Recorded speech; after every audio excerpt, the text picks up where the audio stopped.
আজ এত দেরি হলো কেন? পুজো দিতে গিয়েছিলাম গো। তুমি আর তোমার দেবতা।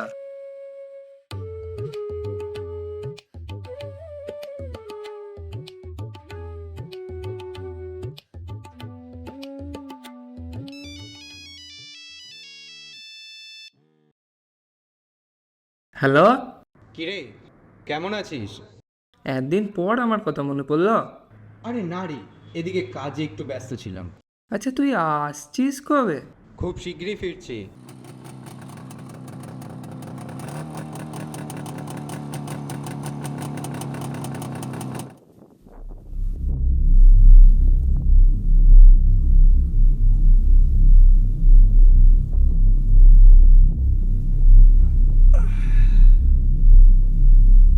কিরে শম্ভু, বৃষ্টি তো এবার ভালোই হলো।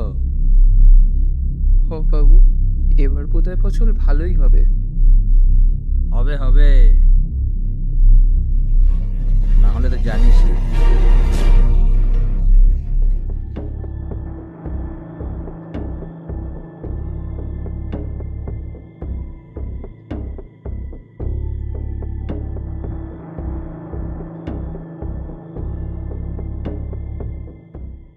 রাজন,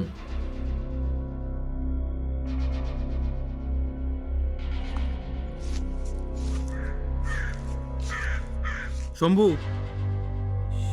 32, 33। ঠিক করে গুনে নে। 1,500 টাকা দরেই দিয়েছি। কিন্তু বাবু, কত তো হচ্ছিল 2,200 টাকা দরে। এই কেমন কথা? আরে তুই তো জানিস বাজারে কত খরচা হয় যে নিয়ে যেতে। আর তোর না বাপের ভাগ্য বলো তোকে এই দামে দিচ্ছি, নাহলে তোর ফসল জানিস তো এখানে কেউ কিনতো না। মাথার ওপর অনেক ঋণ গো বাবু, এই দামে আমি দিতে পারবো নি। এসব আবার হয় নাকি? এ বলা চল তো এখান থেকে, আমিও দেখি এর ফসল কে কেনে।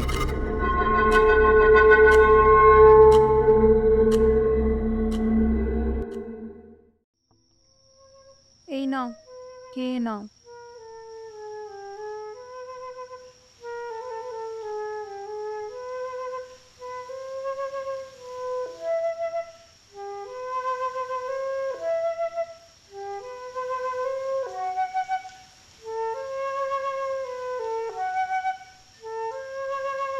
হে অন্নপূর্ণা মা, রক্ষা করো মা, রক্ষা করো।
ভগবান, আমার পথ দেখাও ভগবান, আমার পথ দেখাও ভগবান।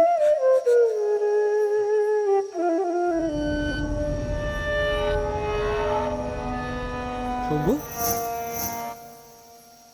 তুই এখানে? আরে হ্যারিকেনের আলোটা দেখে এদিকে এগিয়ে এলাম। আশা করিনি তোকে দেখতে পাবো এখানে। কি হয়েছে তোর? আমি আর পারছি না রে, আমি আর পারছি না। রাজন, আর তোর না বাপের বাপের ভাগ্য বলো তোকে এই দামে দিচ্ছি। তার উপরে এসব আবার হয় নাকি? এ বলা চল তো এখান থেকে। বাবু আজকে টাকা নিতে এসেছিলেন। আমি যদি আমার টাকাটা দুদিনের মধ্যে না পাই, তোর এই বটগাছের পাশের জমিটা আমার নামে করে নেব। কিন্তু কথাটা মাথায় ঢুকলো। ও বাবু,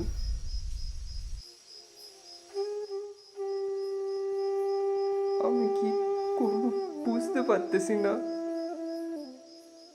ভাই আমার, তুই বাড়ি যা, বউঠানো হয়তো চিন্তা করছে। আর রইলো বাবুর কথা, আমি সকালে আসছি, তখন নয় কথা হবে। কিন্তু চিন্তা করিস না, যা বাড়ি যা, আমি আসবো সকালে।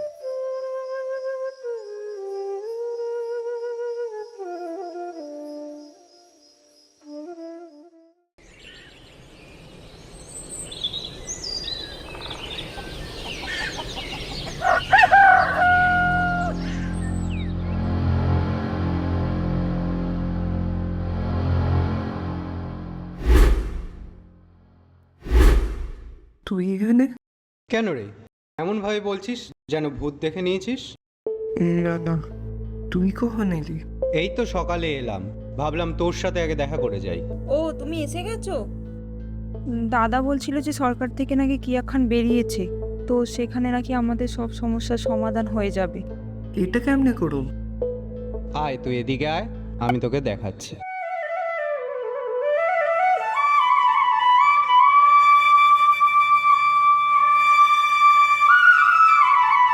ঠিক আছে, তোমরা কথা বলো, আমি আসছি।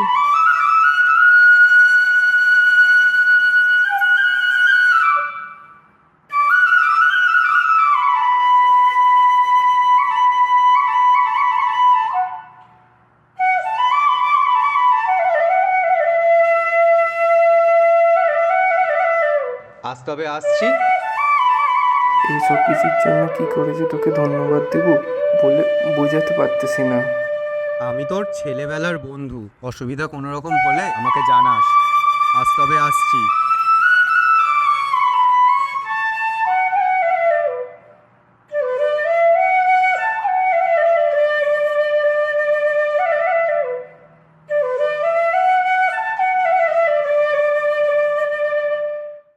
তোমাকে বলেছিলাম না, দেখো মা অন্নপূর্ণা একদিন আমাদের ঠিক মুখ তুলে চাইবে।